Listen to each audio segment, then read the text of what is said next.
بەڕێزە سەر تایپ 4 hypersensitivity کە تی سێڵ میلیتە ئیترم تی سێڵا کرێ CD4 بێت کە کرێ مەسەرەن تی هێڵپەری یەک بێ یا تی هێڵپەری حەڤە بێت لە شوێنێکی تایبەتە باسی تی هێڵپەری دووشەکەین یان نەکرێ بۆنمونە CD8 بێک ڕاستەخۆ بە شتەکە بەسرێ و تێکی بشکێنێت پێشکە بابەتەکان خوێنەوە باسێکی ئەم ڕستەکەین ڕسمەکە لە خۆی لە دووش تابینێتەوە کە زۆرینەی ئەی باسەکەین کەمینێک کە باسی بەکەین و ئەم CD8 دایرەکتلی لەگەڵ MHC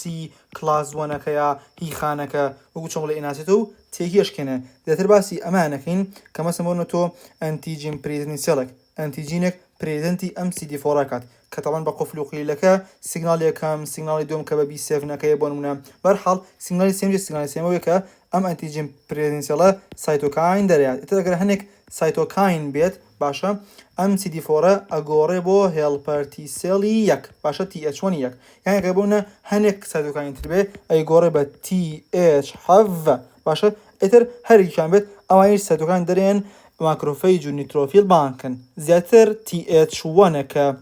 ئینتایفیرۆن گاما دەرەیات و فاگۆ سایت ئانی کوشڵی ماکرۆفەیج بانکە ئەیگنا خۆی نیترۆفیل زیاتر TH7 بانجەکات بەشە ها گەدی قەبی لە خۆی شەباسێکالەچی ئەڵێ TH7 cells contribute to inflammation by recruiting neutrophil کەمتر مۆنۆسەت بەس بەعکس TH1 زیاتر ماکرۆفەیج بانکات ئەمریتی و لابەتەکەمان حیج زۆر سادەیە واکات هێڵپەری سەڵەکان ئەمانە هێرش بکات لەسەر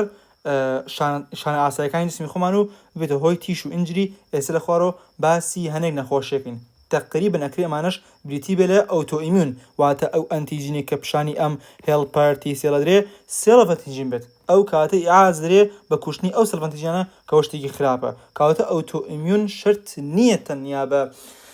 ئەنتیبادی بێت ئەکرێ بەم شکڵاش بێت کاتێکە دیقەت بی cell mediated hypersensitivity is caused mainly by inflammation resulting from cytokine produced by CD4 T cell کە لە فیگرەکە باسمان کرد ئێتر CD4 T cell mediated hypersensitivity induced by environmental یان سەڵڤەنتیژین ئەشکری environment بێت لە خوار باسی کۆنتاکت دێرمەتایتسەکەین کە شتێک و کێمیکەڵێکی دەری جسمە واکە لەوەی کە خانەکانی جسمی خۆمان ئەگۆڕێت و ئەیانگۆڕێ بە شازێک کە ئەنتیژین تازە بێت بۆ جسمی خۆمان ئێتر is the cause of many autoimmune و other chronic inflammatory disease طبعا ئەگەر ئۆتۆئیمین نەبێت ئەمە زیاتر chronic inflammationەکە بێتۆ چاپتەری سەر خوێنەوە بێت لە chronic inflammation تێ بگەیت ئێترمە ئەڵە سەیری تێوری 6 کە نەخۆشیەکان نەزانێت تکایە ئەم خشتەیە زۆر مهمە بەڕاستی ئەم خشتەیە بەلای منەوە زۆر مهمە چونکە ئەم نەخۆشیانە لە مدیسنا زۆری خوێنیت ڕیماتۆید ئارتایتس ئەوەی خوێنی مێشکێ دەرەوە multiple sclerosis diabetes type 1 inflammatory bowel disease psoriasis contact sensitivity باشە تێکە دیقەت بی ئەو هینە چییە ئەو ئەنتیژینەکە پێوە بەسرێ و پرینسپلی میکانیزمەکە چییە و کلینیکۆپاتۆلۆژیک مانیفێستیشنەکە چۆن چۆنیە باشە تقریبا کلینیکۆپاتۆلۆژیک مانیفێستیشنەکە ئەوە هینە خۆشەکان تۆ هۆر خۆتی زانی زیاترە تۆ بزانە ئەم دواییتە چۆن چۆن ڕۆیە ئیتر مەسەن بۆ بەتابەتی inflammatory bowel disease هۆکارەکەی زۆر نەزانراوە ئایا ئینتەری بەکتریا سێلف ئەنتیژینە ئیمیون سەیرێتەکە چێت ینی گەت مایکرۆبایۆم ئەناسێتۆ یا بۆ نەتۆ مڵتیپل سکلێرۆسیس چۆن شوێن ڕۆیە ئەمە شتێکی زۆر گرنگە دانێن بە خۆتان لە بریکەنچکە شتێکی تیانێ بۆ تێگەشتن بەو شەرحیاتی بێ با بەردەوام بین ئەمە تقریبا نەخۆشیەکانی تایپ 4 بەلای نۆ زۆر مهمە ئێتر cell killing by CD8 cells may also be involved in some autoimmune disease ها موضوعی autoimmune بۆ نمونە type 1 diabetes mellitus and may dominant mechanism of tissue injury in certain reaction especially those that follow viral infection ئەشکرێ بەهۆی ڤایرەسە بێت مەسەڵەن تۆ ڤایرەسێک چوتە ناو خانەیەکەوە ئەم برادە بەڕێزەمان ئەو خانە تێگەشکێنێ کە ڤایرەسەکەی تایە تۆ خانێکی خۆ دەنابرد حرفلی مەچوتان باشە بۆ یەکەم باسی CD4 T cell mediated inflammation ئەەکەین تەوانێت بە عام جێ باسێکە بە عام دوێکە باسیەکە چۆن ئەکتیڤ بێت بە چی ئەکتیڤێت بێت ئینتەرلوکینەکان چۆنیە ئینجا ڕیسپۆنسەکە چۆن ئیشەکات یاواتێکم زۆر خۆی چۆن ئەکتیڤ بێ لەلایەن ئەنتیجین پرێزنی سەڵەکەوە چۆن ئەکتیڤەکە خا دوایەوە خۆی ئەڕوا چۆن ماکفاگۆ سێتەکانیش پێکات ئێتر هەنێکیش ئێگزامپڵمان هەیە ئێگزامپڵەکانی سە باسەکەین دوایەکە وەرە بۆ CD8 و بەبێت کۆتایی پێت هەنی شتەکەمان زۆر ئاسان و خۆشە باجارێ لە ستێپی یەکەمەوە جارە باس ستێپیەکەم ناکەین سۆری باوان باسکەین اینجا لە ستێپ یەکە دەست پێکەین و شتەکەمان زۆر خۆشە in CD4 T cell mediated hypersensitivity reaction cytokine produced by T cell induced inflammation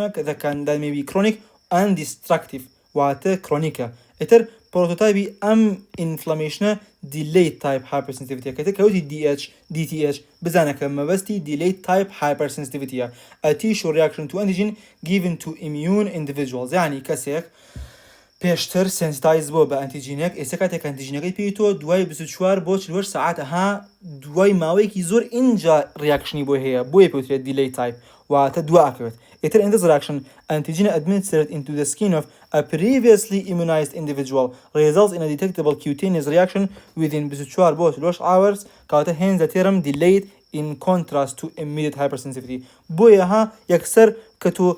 ئەنتیجینەکە خێتە ناو سکینەکەەوە یەکسەر تووشی نابێت دوای ماوەیەکی زۆر immediate نییە بەڵکو دیلەیە ئێتر هەرو TH1 و TH17 cells contribute to organ specific disease in which inflammation is a prominent aspect of the pathology يعني ئەو دوانە زۆر بەشدارن لە هەر نەخۆشیە کە مۆزوعەکە inflammation بێت ئێتر inflammatory reaction associated with TH1 cell is dominated by macrophage لە کاتێک ئەوانەی کە TH7 زیاتر نوتروفیلە ئەها ئەو تێبینیانە کە پێم وتی the inflammatory reactions stimulated by CD4 T cells can be divided into sequential stage بەم ستیجانەی خوارەوە ئەڕۆت کە ئەو ڕسمەیە باسمان کرد ئەم ستیجانەیە ستیجی 1 چۆن ئەکتیڤ بێت ستیجی 2 چۆن ئەوان ئەکتیڤ دەکات ستیجی 3 تێکشکان دەکەێت وەسەلام ئادێڵە as described earlier ئێمە کاری نایڤ CD4 T cell ئێمە جارێش تا ڕکۆگنایزی هیچ ئەنتیجینێکی نەکرێت کە پێی پیشاندراوێت کاتە نایڤ T cellەکان recognize peptides displayed by dendritic cell and secrete interleukin 2 طبعا ئەم CD4 کە interleukin 2 درەیە بۆی کە CD4 تر بانکات و ئیشەکە بەڕێوەبەرێ which function as an autocrine growth factor to stimulate proliferation of the antigen responsive T cell یعنی ئەمە ئەچێ هەم لەسەر خۆی هەم لەسەر خانەی تریش ئیشەکە بۆی کە ئەو خانە بخاتە ئیش کە تایبەتن بۆ ئەنتیجینە the subsequent differentiation of antigen stimulated T cell to TH1 or TH17 is driven by cytokine کە produce دەکرێت لەن antigen presenting cellەکەوە at the time of T cell activation لەو حاڵە و کاتی کە T cellەکە بەسری بە antigen presenting cellەکەوە antigen presenting cellەکە هەنێک سایتۆکاین دەرەیە کە ئەگەر هەنێک جۆرێ بێت ئەمە خاتیش ئانی T cellەکە گۆڕێ بەم جۆرە ئەگەر جۆرێکتری بێت ئەی گۆڕە بەم جۆرە ئێستا باسی وین کە کام ئینتەرلوکینەی گۆڕێبەوە و کام ئینتەرلوکینەی گۆڕێبەوە ئاهایسە ڕاستەخۆ خزم سەر ئینتەرلوکینەکانیش کاتر in some situation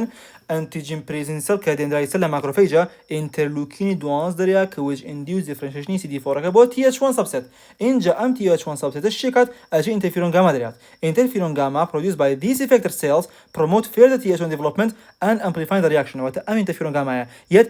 T helper ترە خاتیش و بێجگەلەوە ئەچێ ماکرۆفەیج خاتیش کاتە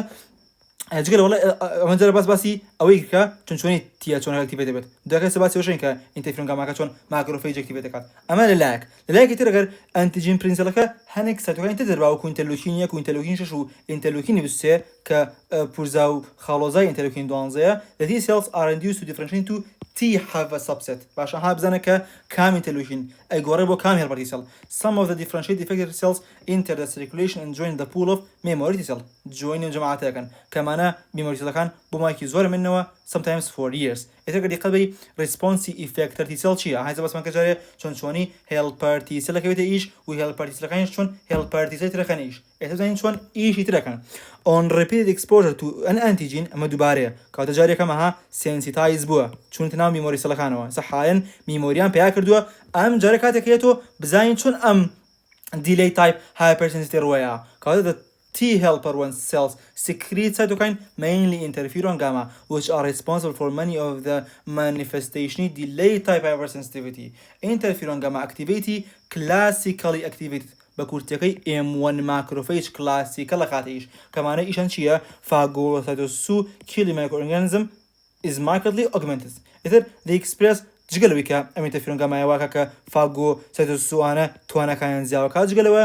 ماکرۆفەجەکان کلاس 2 MHC زۆر پیشانێن enhance antigen presentation اینجا جگەلەوە they secrete tumor necrosis factor interleukin 1 و chemokine 1 کە ئەمانە زیاتر promote inflammationەکە کاتە گەروتی helper T cell 1 کە تقریبا یەکەم جار sensitize بوون کاتێک کە دووەم جار هاتوتۆ چۆنی delay type hypersensitivity کە بەڕێوە ئەبا interferon gamma چۆن ئیشەکە نەکات بڵێ ئیشی یەک توانای phagocytosis زیاوەکە 2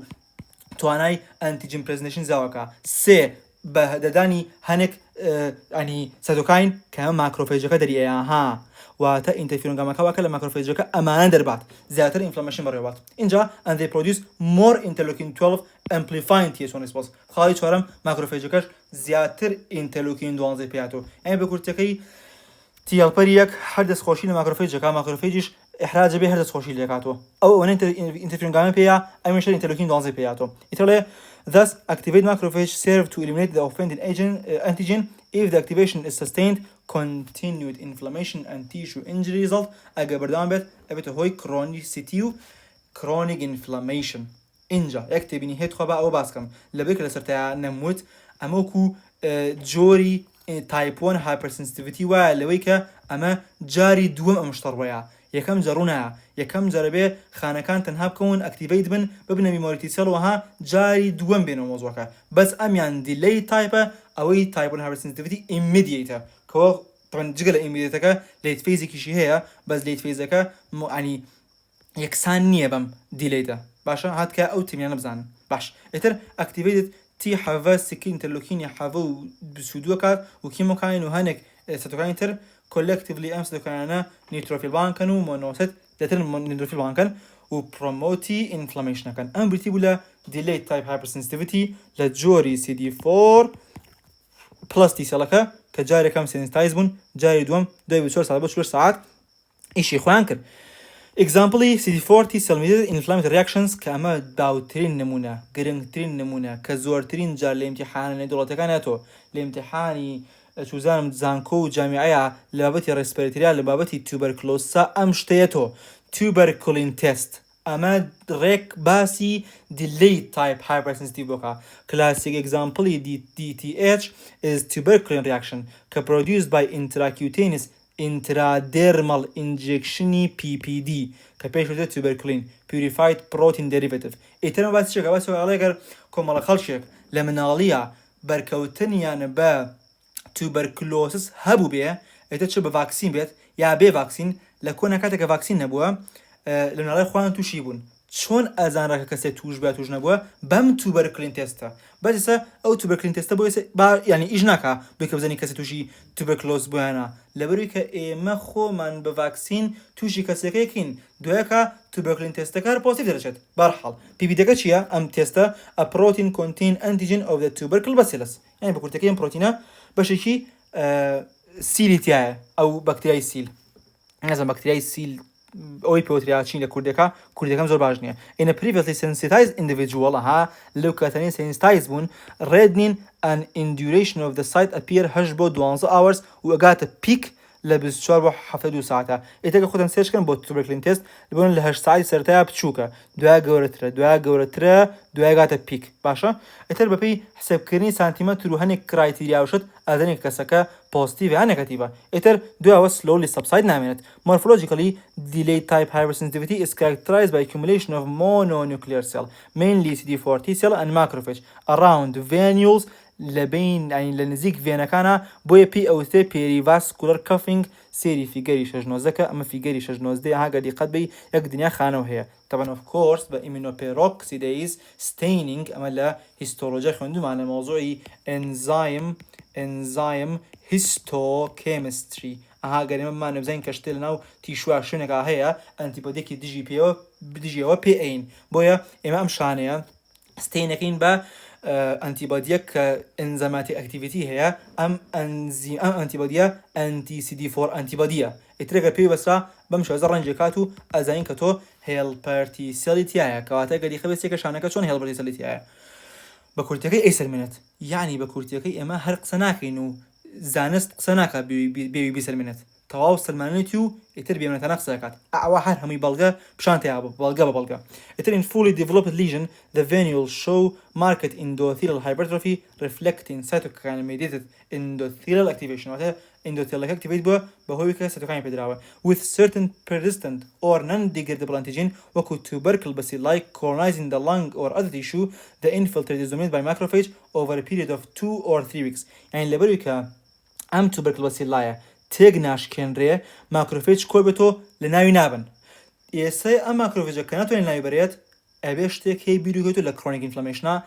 ماکرۆفێجەکان جوین یەکترەکەن ینی ماکرۆفێجێک کۆی ماکرۆفێجێکی تر کۆی ماکرۆفێجێکی تر مجموعەی ماکرۆفێج یەکەگرن شتێ دروستەکەن کە پێوترێ epithelioid cell with sustained activation macrophages often undergo morphologic transformation into epithelioid cell کە دوای کاوێ بە Langerhans giant cell large cell with abundant cytoplasm aggregates of epithelioid cell usually surrounded by lymphocytes طبعا تۆ کاتێک باسی گرانیولۆماکەی گرانیولۆما دوو جۆر هەیە کازیتینگ لەگەڵ نەن کازیتینگ گرانیولۆما ئێتەگەر بوونە کازیتینگ بێت لە ناوەڕاستە هەنێک ئێریای نێکرۆسو هەیە اینجا بە دەوری خانەی ئیپیثیلۆید هەیە بە دەوری خانەکانی ئیپیثیلۆیدە کە جیانسێڵە کۆمەڵەخانەیەکی هەیە لیمفۆسایت ئامە هەر هەمووی عفو ئامە هەر هەمووی پێوتێکی ئام هەمۆشتە هەمی پێوترێ گرانیولۆما کەواتە aggregate of epithelioid cell usually surrounded by lymphocytes form grossly visible small nodule کە پێی ئەوترێ گرانیولۆما ئەمە بریتە لە گرانیولۆما ئەگەر دقت بی سێرکە ئەمە ئیپیثیلۆید سێڵە توخوا بە ڕەنگێکی زەر بیکەم ئەمە ئیپیثیلۆید سێڵە چۆن نەزانم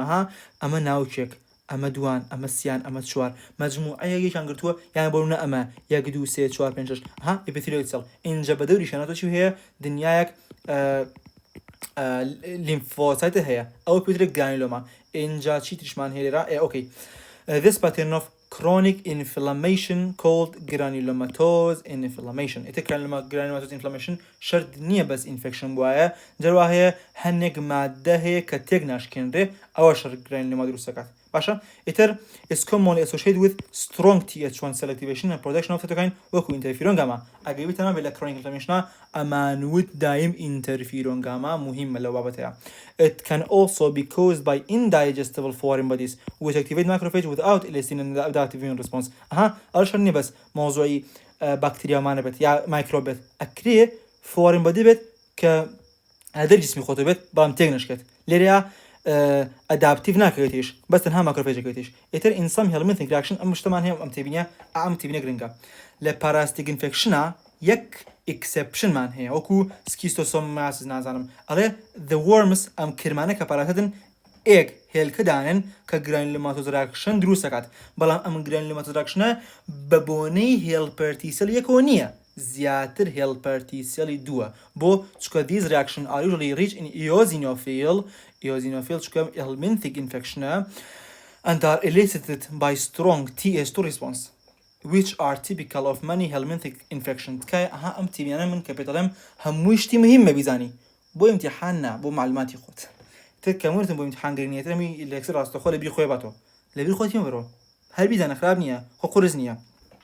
وەرە بۆ بابەتێکی تر جگە لە بابەتی ئەم tuberculosis و مۆزوعی گرانیولۆما ینی chronic inflammation وەرە بۆ contact dermatitis ئەمە common example tissue injury resulting from DTS reaction it may be evoked by contact with uroshiol کەمە antigenic component poison EV یا poison oka وەکو چی خۆیپشانەیە ئەم نەخۆشیە itchy vesicular dermatitis ینی وەکو skin rash خۆیپشانەیات it is thought that in this reaction environmental chemical bind ئەبێ and structurally modify proteini خۆمانەکات cell of protein کە ئەم poison شتە ئەم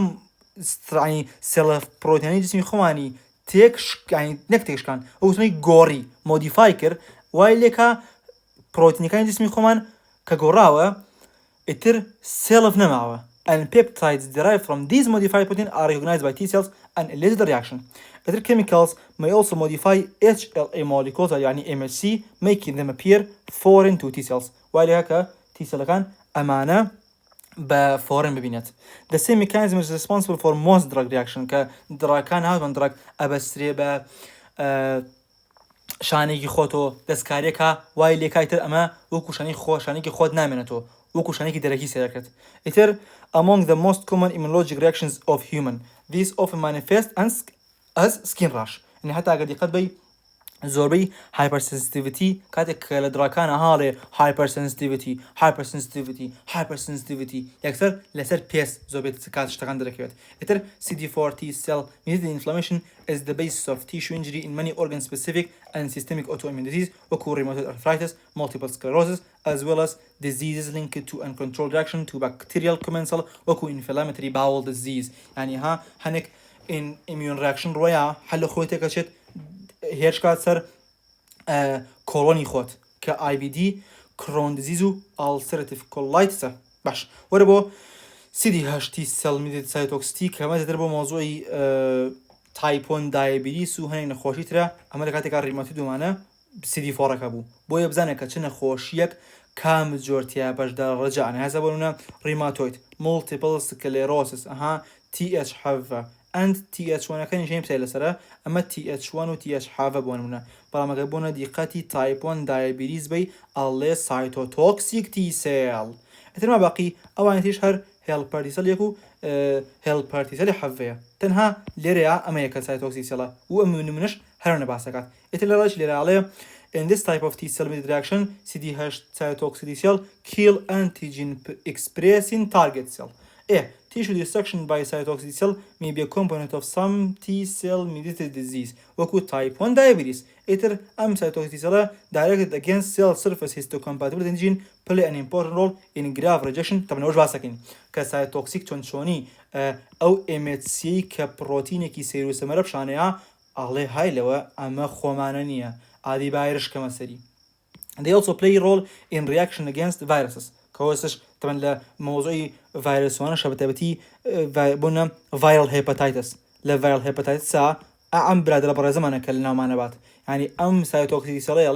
ئادەی هەر خانێکی جگەر ڤایرۆس تیا بێ خانەکەش ناوم ئەزانم وەکوچی وایە جەروا هەیە ئەمە زۆری باوکی کۆن باسی باوکێسە ناکەم باوکی کۆن بۆنە مناڵی غڵاتی کردووە لە مناڵەکەی تری شەیات لە کاتێک ئایشی نەکردووە ڤایرۆسەکە مشکلەیە لە خانەکە شەیات ئەویشە کوتێت باشە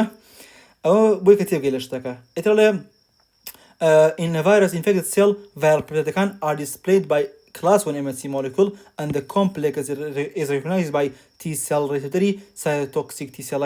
the killing of the infected cell lead to the elimination of the infection but in some cases it is responsible for cell damage that accompanies the infection يعني اوكي تو فيروس سكت لنابر بس تو خانقات كامل نابر بونا viral hepatitis كزياتر hepatitis C خرابتره B توزك باشتريكا باشا كخوي زتر B و C زوتر كلينيكالن اجينا A و D و E زوروانيا انا زور cell of resolving anyway زور نشين سرابتي viral hepatitis بس هو كنمونه tumor antigens are also present on the surface of tumor cell cytotoxic T cell تعبير حوتها لأونكولوجيا بس من كروك أوش شون نعرفت باشا أو ترى برينسيبل ميكانيزم كي تي سيل ميد كيلينج كشيء موضوع بيرفورين وجرانزايم كوال immune response لكتشري شما بس من كردوا إتر بكورتي كي cytotoxic لك كريكوغنايزي تاجت سلاكات إتر بيرفورين دريا كونيا كا جرانزايم استجوروا إتر in the target cell cytoplasm perforin كا facility release granzyme كا لcomplex كا granzyme كا protease كا cleave activate caspase كا لو خانة كا أو apoptosis خانة كرويا كا chapter يدوا إتر activate cytotoxic T cell also express phase ligand كا molecule كا وكو tumor necrosis factor ويا trigger apoptosis كا ب كاتك بفاز ريسبتور بسري يعني بقول تكيد شب intrinsic pathway شبه extrinsic pathway بفاز ligand بهذا الميكانيزم كا خانة كان نابت إتر cytotoxic cell also produce هنا cytokine بتبتي interferon gamma and are involved in the inflammatory reactions resembling DTH especially following viral infection exposure to some contact sensitizing agent يعني شرني بس أم برا زمان بجران زي مشتيايش كا أمش تيجي سيرة CD8 لكي أنا عقل بوا أو نبير كاتو بسيتوكاين إشكا أما من خم جروا إنهم لا CD8 دفعك شو كمان زود دفعة حل أخوي يكسر تسكاب درداني إنزيم وكو CD4 عقلني لدورو بوسيو بس هاني خلق باو خوي لشركة دوربيت بطلع ما تقريبا لا مش شركة بس زيادة سيتوكاين بو حالة يندريا فيرال انفكشنو أو شتنيكا هنيك ايجنت وكو كونتاكت ديرماتايتس وانا باشا بس يعني CD4 كان عشان خوي كونتاكت ديرماتايتس CD4 بس هنشدوكو كونتاكت ديرماتايتس ام بيتي بلا تايب 4 hypersensitivity reaction هي ودارم تيجاشتبن باشا و استا اگر بروي تو بو اوفرفيو کا